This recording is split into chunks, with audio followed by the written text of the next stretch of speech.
irte a eh, Eucaristía, a la Eucaristía, sí, gracias, querida. pero pasa en todos los rituales, ¿cierto? O sea, en todos los rituales de cualquier tipo de religión, No donde tengo se... idea en otras, no tengo idea.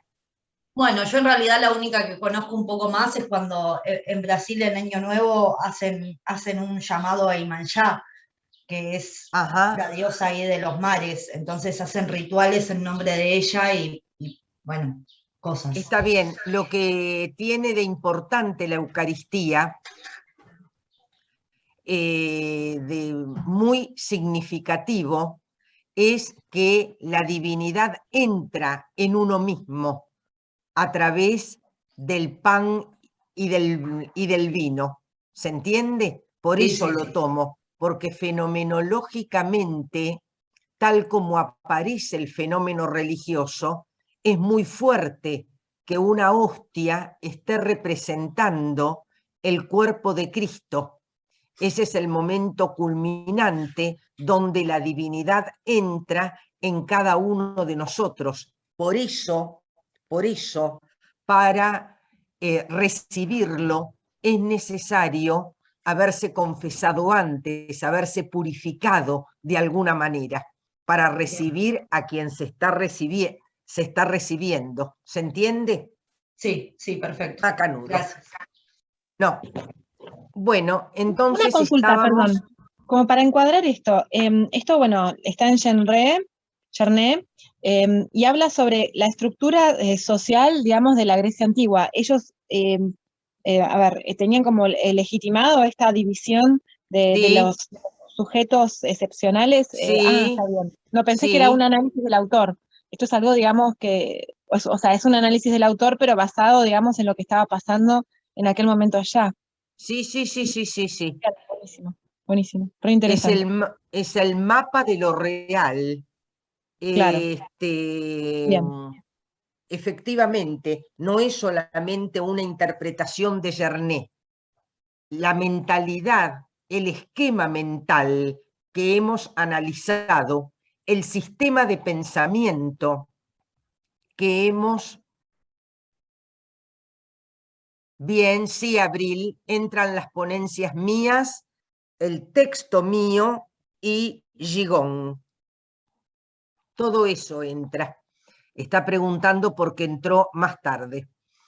Entonces, te contesto, Marina, efectivamente es lo que un griego piensa, la distinción entre dioses y hombres, etcétera, etcétera, etcétera. Bien, por ejemplo, las pitonisas entrarían en una de estas categorías de adivinas, por ejemplo. absolutamente. Eso que leyeron en Coli, que lo pueden incorporar a su parcial, a la redacción de su parcial, porque la pitonisa o la sibila o el adivino inspirado, tal como los va llamando Coli en su capítulo, entran en esta provincia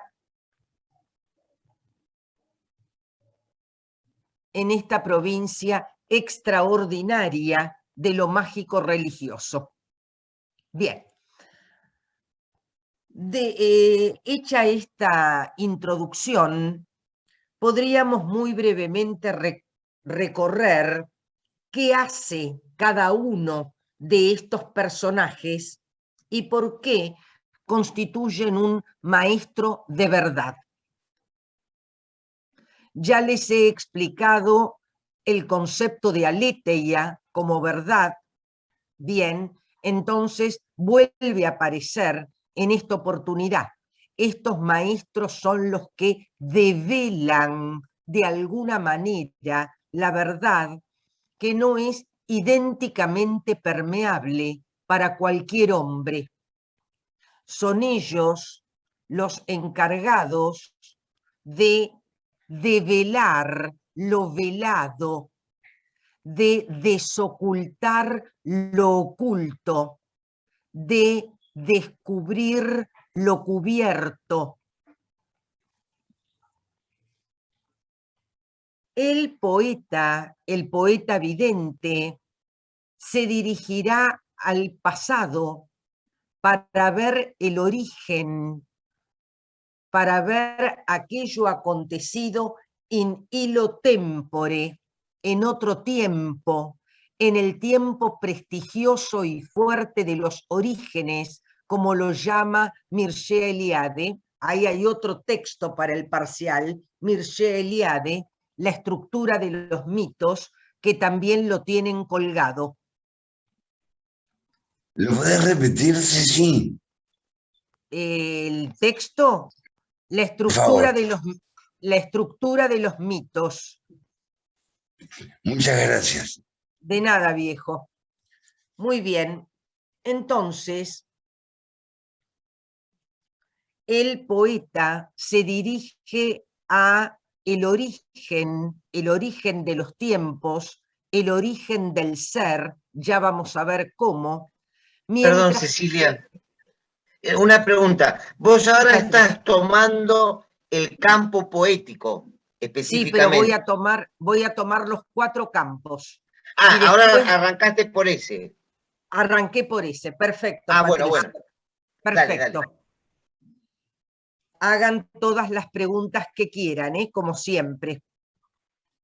Entonces, en el campo adivinatorio, el segundo de los campos que nombré, tenemos la presencia del adivino, aquel que puede ver el escabroso futuro, como habrán leído en Colli, porque en realidad el futuro del hombre depende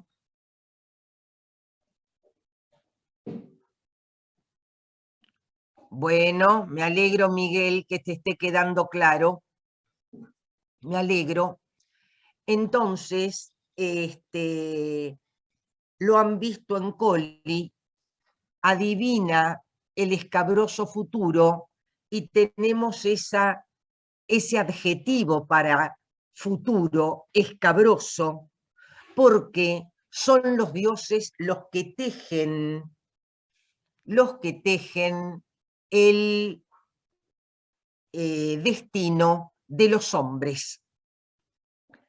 Apolo es un dios muy distante, lo habrán visto en Colli, con quien no se puede tener propiamente una comunión con el dios, una comunicación directa, sino que con palabras enigmáticas, con palabras oscuras, con palabras que no se dejan devolver, interpretar,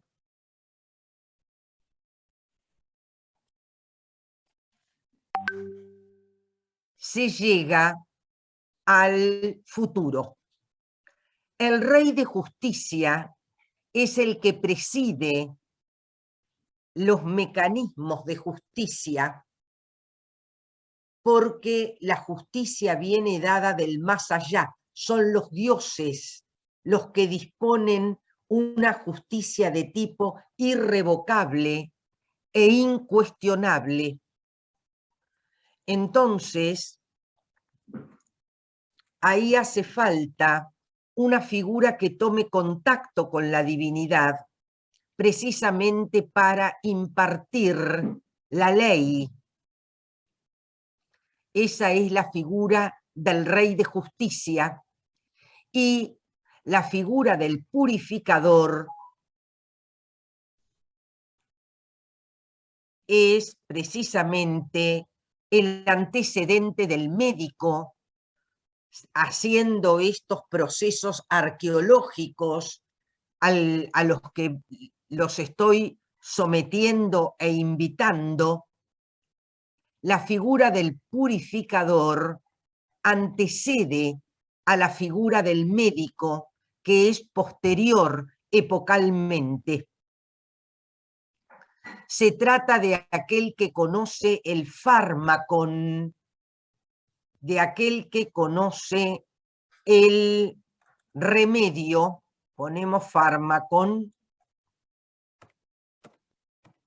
lo ponemos en griego, transliterado, bien, para que lo tengan, que conoce el remedio de la ciudad cuando la ciudad está afectada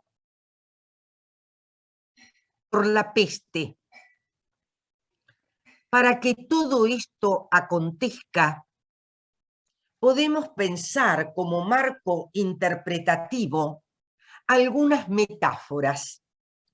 Por ejemplo, pensar en la metáfora del viaje. Sigo hablando de los 4, no exclusivamente del campo poético. Sigo hablando de los 4.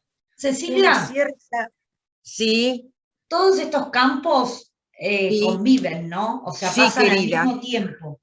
Sí, conviven en la Grecia arcaica. Perfecto. Y también puede convivir con rasgos semejantes un adivino con el rey. El rey puede tener una capacidad mántica, porque muchas veces se imparte justicia a través de la adivinación. Por lo tanto, no solamente son campos que conviven como funciones socio-religiosas en la línea de lo que vos estás preguntando, sino que también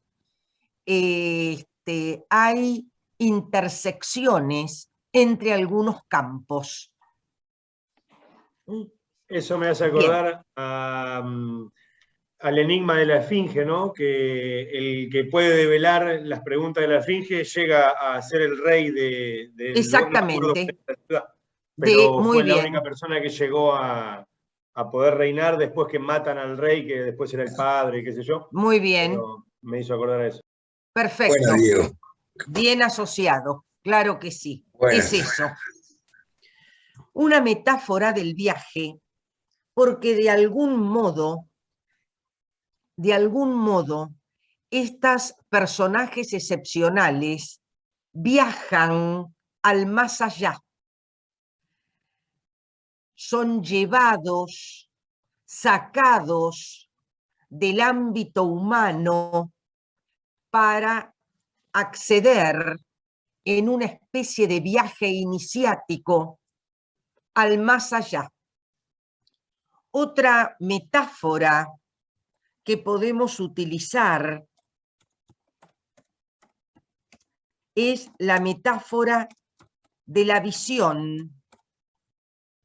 Y en este sentido es lo que venimos sosteniendo desde el comienzo, que están dotados de una visión superior, de una visión que el resto de los mortales no pueden acceder. Ven el futuro, ven el origen, ven la justicia para ser impartida, ven el fármaco para curar la peste. Una tercera metáfora que podríamos pensar es la metáfora lumínica, y en este sentido hablamos de metáfora lumínica porque, lo vamos a ver muy bien en el poeta, porque se ilumina una región del ser que no es accesible al hombre común. Deberán transmitir, y de allí su condición de maestros de verdad, lo visto en el más allá. Finalmente, podemos pensar en una metáfora de la conducción, y aquí lo vemos doblemente, una metáfora de la conducción, porque son conducidos al más allá por la divinidad, pero también una metáfora de la conducción en esa doble perspectiva que un maestro de verdad tiene de conducir a los hombres, ahora, a los hombres, a ver lo que él ha visto. Por lo tanto, se trata de una conducción doble. Son llevados al más allá por la divinidad. Nosotros vamos a analizar el campo poético exclusivamente y, como ya conocen Colli, en realidad es Apolo el que posee al adivino. Por eso Colli alude a el ámbito de la sabiduría en Apolo, que la sabiduría no es patrimonio exclusivo de Dioniso, sino también de Apolo, de un Apolo que se expresa a través de la manía de la pitia, de la locura o del extravío de la pitia. Bien, Moni, bien, me hace acordar a la caverna, bien, bien, Moni, me da pie para decir que en este planteo arqueológico que estamos haciendo, en esta filosofía antes de la filosofía, en esta prehistoria de la filosofía, hay fenómenos de iniciación, fenómenos de conducción, que luego se van a dar en la filosofía clásica, como por ejemplo Platón en la alegoría de la caverna. Hay alguien que conduce, hay alguien que dirige el tránsito de un plano a otro plano. Por lo tanto, en realidad, cualquiera de las metáforas con las que he tratado de pintar el tema, metáforas que van a estar seguramente en algunas ponencias mías o en mi libro, y vuelvo a recordar, ya que estamos todos, Gigón, mi libro, mis ponencias y eventualmente Colli, lo que hayan rescatado de Colli son los elementos para el primer parcial, las lecturas para el primer parcial. Bien, una vez entonces que hemos visto las similitudes entre los cuatro campos donde se pronuncia la palabra mágico-religiosa, ya lo pusimos, pero la voy a contrastar. La palabra mágico-religiosa que contrastaré con las palabras ácrata,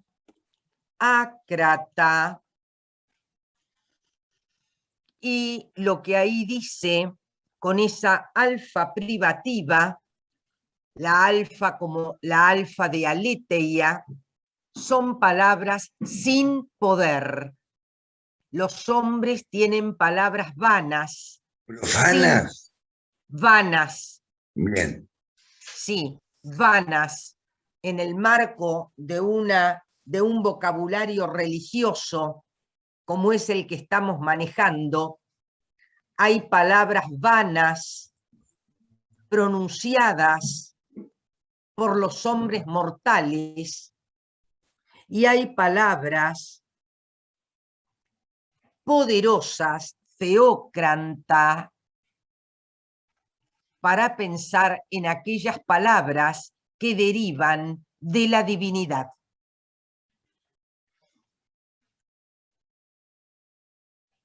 No tiene nada que ver con el gobierno de sí, que viene mucho más adelante. Son palabras sin poder realizador. ¿Por qué? Porque la palabra mágico-religiosa, la palabra sacralizada, de la que estoy hablando es una palabra realizadora, una palabra eficaz. Y en este contexto tenemos que explicar qué es una palabra realizadora y una palabra eficaz. Es una palabra de donde emerge la realidad. Pronunciada la palabra, la realidad acontece. Voy a volver a tomar un ejemplo cristiano, porque hay allí una palabra típicamente realizadora que todos tienen que conocer seguramente. Hágase la luz, y la luz se hizo. Por imperio de la palabra, por el poder de la palabra, la realidad acontece. Yo digo en este momento, cuidado con lo que estoy explicando, yo digo en este momento, hágase un cafecito, y no acontece nada. Mi palabra es una palabra sin poder. Mi palabra no es palabra realizadora.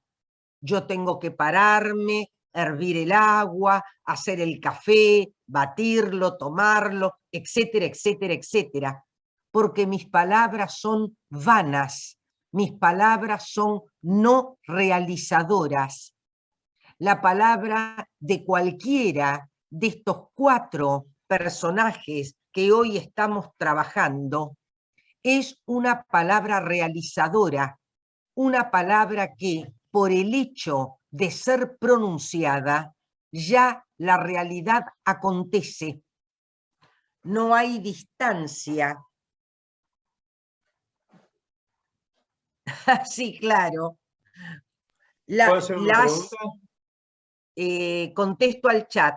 Lázaro, levántate y anda. Correcto. Eso es una palabra realizadora en el marco de una figura extraordinaria o excepcional en el ámbito de otro contexto, que es el contexto cristiano. Diego, vos me preguntabas algo. Sí, perdón, Moni, no había leído que habías escrito en el chat. Esto por ahí lo relaciono con el texto que leí de la filosofía, antes de la filosofía, cuando Platón define al filósofo, y puede ser que él plantea a que hay una concepción del origen del mundo, del pueblo y del hombre, digamos, intrínsecamente relacionada con una lucha entre elementos, y por eso lo que vos decís de la luz, como que la luz tiene como un significado no terrenal, ¿no? Como algo que viene de otro lado, y por eso es que toma realidad, y no el ejemplo del café que vos dijiste, algo así. Perfecto. Sí, sí, perfecto, Diego. Ese texto es mío, ¿no? La filosofía antes de la filosofía. Bien, perfecto. Los veo bien orientados con la bibliografía. Muy bien. Entonces tenemos ya los 4 personajes definidos. El rey de justicia ve el más allá, ve lo justo, ve esa justicia irrevocable que viene de los dioses, y lo que hace es pronunciar la temis o pronunciar las temistes, que son las sentencias divinas. No hay en este contexto rasgos de la positividad del derecho que conocerá más tarde la Atenas clásica. Estamos en una instancia de prederecho, donde algún sujeto excepcional, puntualmente el rey de justicia, interpreta las leyes que vienen del más allá. Y finalmente el purificador, que es aquel que conoce porque está tocado por la divinidad. Si esto no acontece, entonces no habrá posibilidad de expulsar la peste de la ciudad. Bien. Gonzalo, ¿estás levantando la mano para preguntar algo?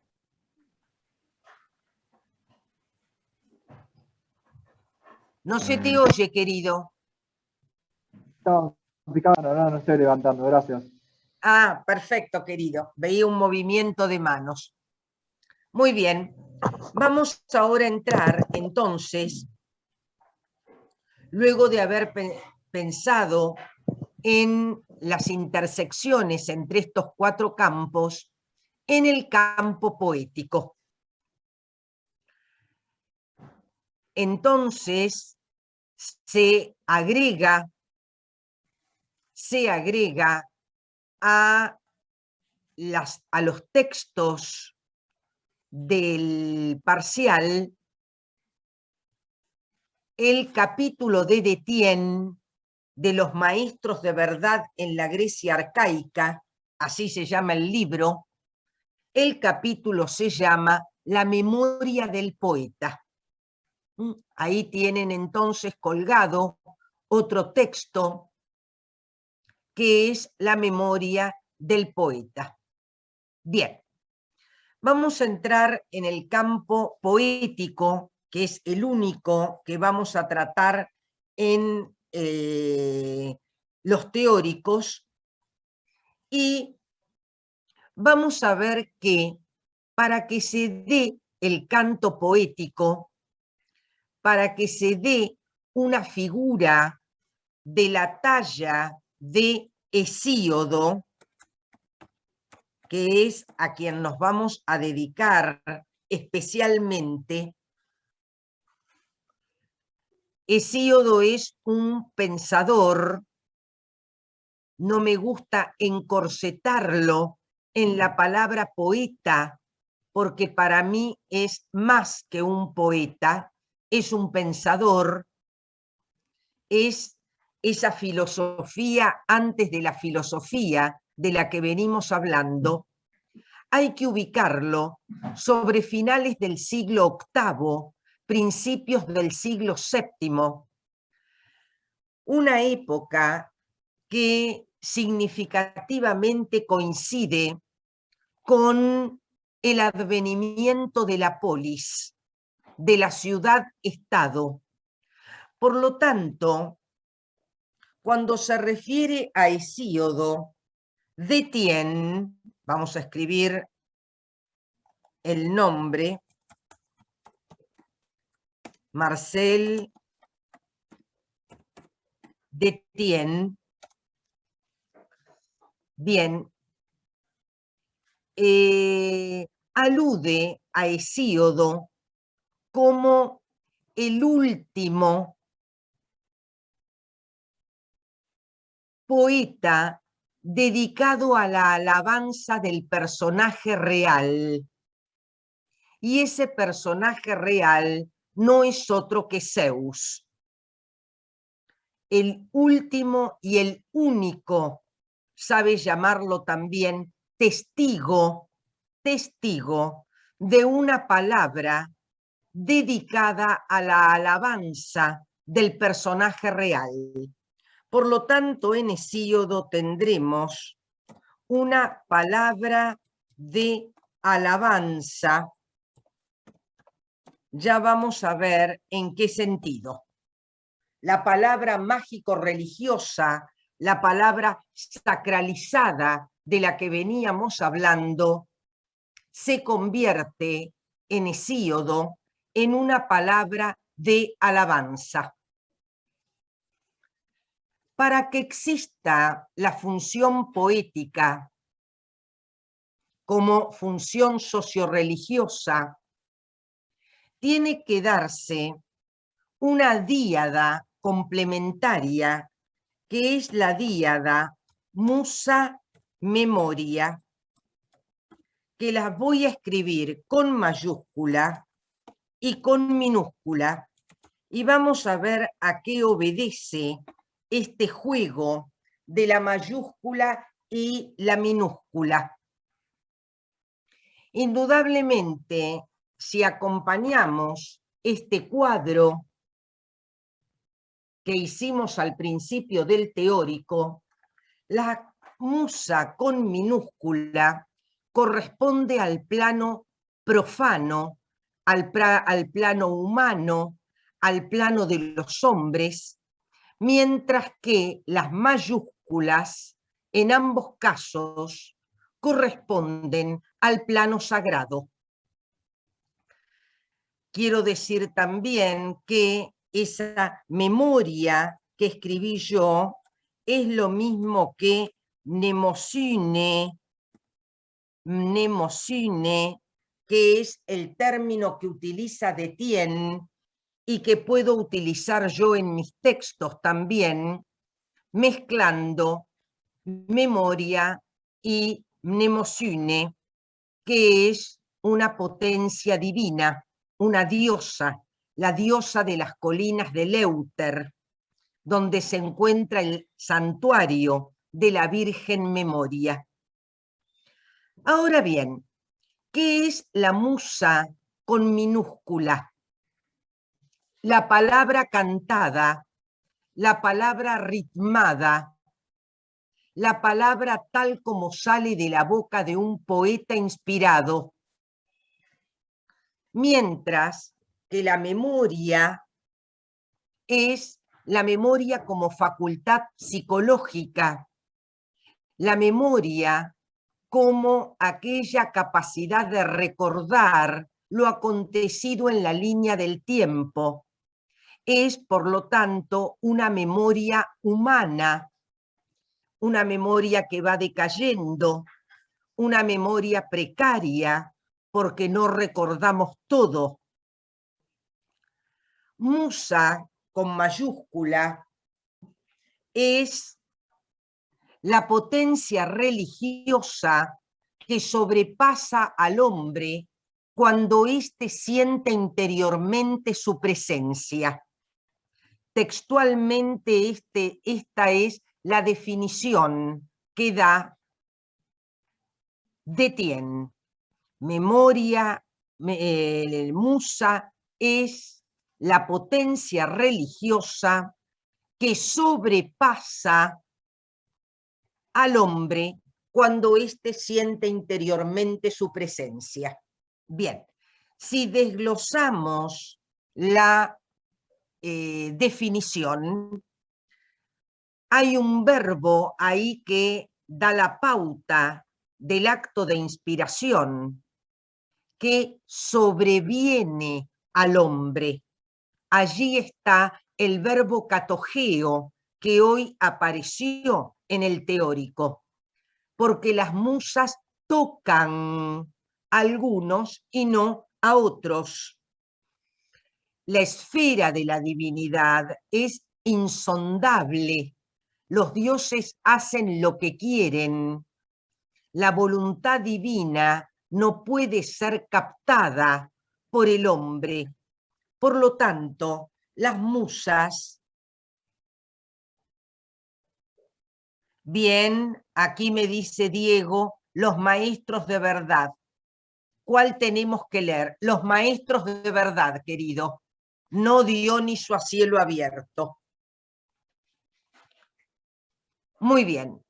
Y voy a dar la definición de memoria y con esto cerramos el teórico porque todo el paquete hesiódico lo voy a dar la clase que viene. La memoria con mayúscula ahora es la omnisciencia de carácter adivinatorio, la única que sabe lo que fue, lo que es y lo que será.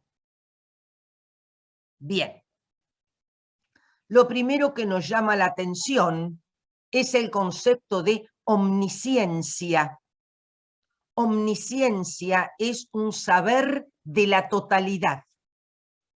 Si nosotros buscamos, como habitualmente buscamos, un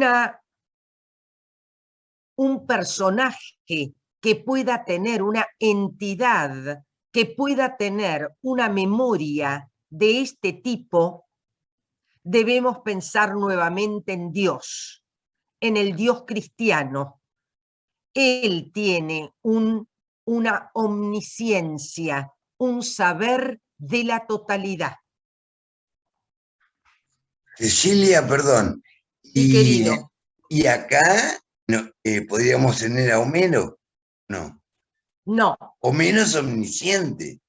Sí, sí, tenés razón. Podemos tomar a Homero, pero me gustaría que pienses más vale en Hesíodo, Perfecto. porque se da entre ellos una tensión entre lo verosímil y la verdad. La verdad, exacto. Y la verdad. Perfecto. Bueno, queridos, estamos a 1 minuto. Repito, el 4 de octubre a mi mail ceciliacolombani@hotmail.com con un asunto que les pido encarecidamente, refuerzo, encarecidamente, que lo pongan como yo les digo, filosofía antigua, _ Echave, por ejemplo, filosofía antigua, _ Gerosa, para que no se me mezclen, que sería una catástrofe, con introducción a la filosofía, que va a ser en la misma época el parcial. ¿Qué entra? Repito, textos míos, mi libro sobre Hesíodo, Gigón, en la primera parte del pasaje del mito al logos, que es en última instancia lo que estamos trabajando,